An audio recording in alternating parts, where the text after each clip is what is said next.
Et bonjour à tous, ravi de vous retrouver pour aujourd'hui. On se retrouve avec une map qui est assez dans le vert, hein. On voit un Ethereum qui est presque à 4%, presque à 2000 $.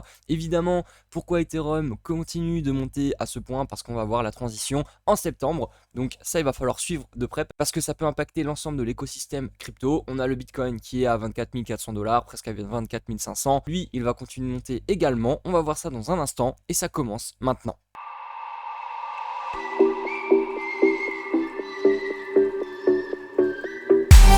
Avant d'aller plus loin, n'hésitez pas à vous abonner ou à lâcher un like ou commentaire, ça me ferait extrêmement plaisir. Donc, on attaque avec le Bitcoin comme d'habitude. On a le MACD qui lui a croisé, hein. On est sur la deuxième semaine. On va aller dans le vert, on va continuer. Maintenant, ce n'est pas impossible qu'en daily, on fasse un retournement de situation comme je l'expliquais il y a peu. On a vu la droite de tendance baissière où là on a déjà fait deux touchettes, on est à deux doigts d'aller la chercher. Elle est à 26 500 $ à peu près en fonction de comment on va continuer, si on va la toucher tout de suite ou pas, mais ça va être la target à peu près à suivre. En plus de ça, si on regarde juste en zoomant, on peut voir qu'on est sur la droite de tendance baissière, on est juste au-dessus. Donc là, on fait une sorte de doji, on va voir comment la semaine va continuer, mais il faut absolument tenir cette droite de tendance baissière parce qu'autrement, ça veut dire qu'on va se faire rejeter pour aller rechercher peut-être un bottom. Donc on pourrait potentiellement faire quelque chose comme ça, hein. Ça pourrait faire tac, on se fait rejeter, on va chercher un W en weekly, c'est-à-dire qu'on vient faire deux points bas à peu près au même niveau pour ensuite repartir à la hausse. Après, en fonction encore de l'actualité, tout va dépendre de comment le cours va se comporter. Maintenant, pour le moment, si on se maintient au-dessus de ces droites de tendance baissière, c'est plutôt bon signe. Et après, ça va être direction. Comme je l'ai dit déjà, il va falloir casser cette droite de tendance baissière ici. Donc, on est vraiment sur un point pivot là actuellement où on ne sait pas encore vers où on va aller. Mais le jour où on va casser, que ça soit par le haut ou par le bas, on aura vraiment la direction pour les prochaines semaines et presque les prochains mois avant un retournement futur. Si on zoome maintenant un peu plus en daily, donc c'est-à-dire qu'on va prendre une time frame un peu plus faible, si on regarde au niveau du nuage Ishimoku, on peut voir qu'on s'est fait rejeter sur le haut du nuage. Donc ça, je vous l'avais dit, hein, si jamais on vient tester le haut du nuage, on va se faire rejeter. Donc c'est ce qu'on a fait. Maintenant, on a fait un léger bottom, hein, et on va peut-être repartir à la hausse. Donc là, on est en daily, hein, mine de rien, on était allé chercher les 23 600. Moi, je vous avais dit de poser un ordre à 24 000. Et bien, si vous l'avez fait, pour le moment, vous êtes gagnant. Donc, c'est vrai que si on continue d'aller chercher le haut du nuage, on peut vite se faire rejeter, surtout que la lagging span, actuellement, elle va très vite aller chercher le haut du nuage également. Ça peut être vraiment une grosse résistance. Maintenant, on a le RSI qui, lui, également, est relativement haut. On est à 60. On n'a pas encore été chercher la zone de surachat, mais on y est presque. Souvent, à 60, c'est là où il va falloir commencer à se prendre des profits, à se dire, bon, il va y avoir un retournement de tendance prochainement. Après, si on regarde, la figure est quand même extrêmement belle. On voit des W dans des W, hein. Là, on peut voir un W. Là, ici, on en revoit un autre, et ainsi de suite. Et en fait, ce genre de structure haussière, c'est vraiment super beau parce que ça veut dire qu'on est vraiment reparti sur de la hausse, en tout cas à moyen terme. Maintenant, au niveau du MACD, ça fait très longtemps qu'on n'a pas croisé dans le rouge. Donc, c'est pour ça que la temporisation va forcément arriver. On ne monte jamais en ligne droite. Donc, on va potentiellement aller faire un léger retracement, soit aller chercher les 22 500 ou comme je le disais, faire vraiment un double bottom autour des 18 000. Et ensuite, on pourra repartir tranquillement. En tout cas, prochainement, c'est sûr qu'il va y avoir de la volatilité. Donc, pourquoi je vous dis ça? Parce que au niveau des volumes, si on regarde, on a des volumes qui sont en train de faiblir. On a des volumes qui sont en train de faiblir. Très clairement, hein, on peut tracer une sorte de droite comme ça, là. Et là, on peut voir que, moyennant du coup les volumes, hein, c'est bien sûr les volumes moyens, on peut voir quand même qu'ils sont dégressifs. Donc dans ce cas, on est dégressif avec un cours haussier, ça veut dire qu'on est dans une divergence baissière. Donc une divergence baissière, ça veut dire tout simplement que les volumes pour le moment sont certes plus intéressants et plus gros que ce qu'on a pu avoir, hein, en mars 2022, mine de rien. Ça, c'est quand même un peu choquant, mais ils sont dégressifs. Et dans le cas où le cours continue de monter, ça veut dire que on peut avoir un potentiel retournement de situation parce que justement les volumes ne suivent pas le reste. J'enchaîne avec le prochain indicateur, donc le Moon Cycle, comme vous connaissez, c'est les cycles de la Lune. On avait eu donc la Lune blanche qui définissait souvent les points bas au niveau du cours. On est allé vers la ligne noire. Donc la Lune noire actuellement, c'est souvent 15 jours après la Lune blanche. Donc sur un cycle de 15 jours, on est bientôt, on a jusqu'au 27 août. Après, souvent, le cours continue de monter, mais pas toujours jusqu'à la lune noire, hein. On peut le voir ici par exemple où on s'est arrêté juste avant, mais en tout cas du cycle de la lune blanche vers la lune noire, on aura forcément de la hausse, donc on peut encore potentiellement faire des petites montées pour ensuite se retourner. Donc là, faites attention évidemment, quand on voit qu'on va passer la lune noire, eh bien, ça veut dire qu'on aura le potentiel retournement de situation. Après, je vais également vous parler du Crypto Fear and Greed. On est passé bientôt dans le neutre, on est dans le neutre même, on est à 41. Ça fait très longtemps qu'on n'y était pas allé, hein. On était dans l'extrême peur, puis dans la peur, maintenant on continue à monter dans le neutre. Donc on monte tranquillement, mais il faut quand même rester sur vos gardes, parce que quand bien même le marché continue de monter, eh bien, quand on monte trop vite comme ça dans le Crypto Fear and Greed, qu'on va passer dans l'euphorie, eh bien, à ce moment-là, il va falloir faire gaffe parce que ça veut dire que tout le monde va penser que le cours va remonter et donc, encore une fois, le cours va faire tout simplement l'inverse de ce que la plupart des personnes pensent. Eh bien, on va se retourner, donc on aura une correction. Si jamais vraiment le Crypto Fear and Greed continue de monter à ce point-là, eh bien, on aura la correction, ça c'est sûr et certain, parce que le marché veut faire perdre le plus de monde. J'attaque avec le premier alt, tout simplement IGLD, donc Elrond Gold.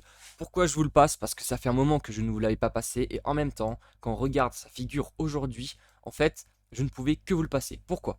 Parce que on a eu, comme je le disais, la correction au niveau du bear market. Ce n'est sans doute pas terminé, mais là, on est quand même en train de voir une sorte de pattern qui est en train de ranger tranquillement. Là, ici, on est en train de s'aplatir. Après une grosse correction comme ça, quand on s'aplatit, souvent, ça veut dire que c'est la zone de réaccumulation. Souvent, les baleines, c'est là qu'elles choisissent justement pour réaccumuler. Donc, si on prend le petit Fibo par rapport au dernier grand mouvement, donc c'est-à-dire qu'on prend le bottom ici, qu'on vient chercher le plus haut, si on regarde, on est vraiment dans la zone de rechargement très long terme, hein. On est en dessous des 0,236. Donc dans ce cas-là, ça peut être super intéressant toujours, même ne serait-ce que de prendre un IGLD, hein. Un IGLD à 60 $, le jour où il va remonter à 500, eh bien vous serez très content, hein, vous aurez fait une sacrée plus-value. Et ça, c'est le genre de dossier qu'il faut toujours garder sous la main et jeter un œil toujours, parce que c'est des blockchains qui vont continuer de se développer. Et c'est des blockchains qui ont su se faire apprécier sur le bull run 2021.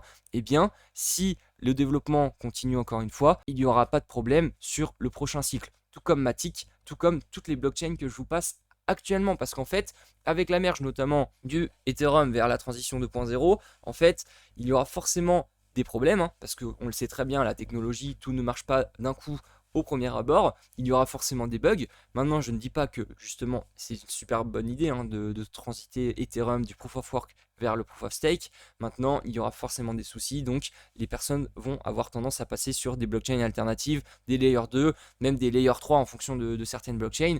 Donc pour ça, il faut avoir d'autres mainmises, notamment Solana également, hein, il faut toujours l'avoir sous l'œil, parce que là, quand on a des patterns comme ça, après une correction de... Alors, je vais vous le dire précisément, on a fait moins 93%, quand aujourd'hui on est en train de ranger, en train de s'aplatir comme ça, bah, je peux vous garantir que dans quelques semaines, si jamais les cours ils continuent de remonter, bah lui il va nous refaire une performance et vous allez le voir monter, vous allez rater le train et vous allez vous dire putain pourquoi je ne l'ai pas écouté et pourquoi j'avais pas mis juste un petit billet. Au final ça coûte rien.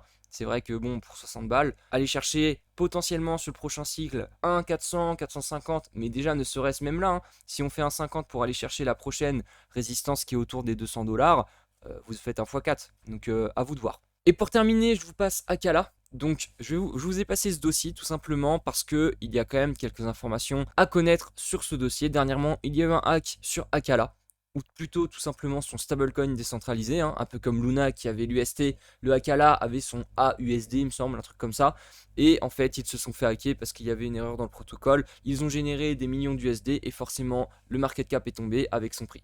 Donc Akala, on peut le voir, il y a eu un hack, très bien.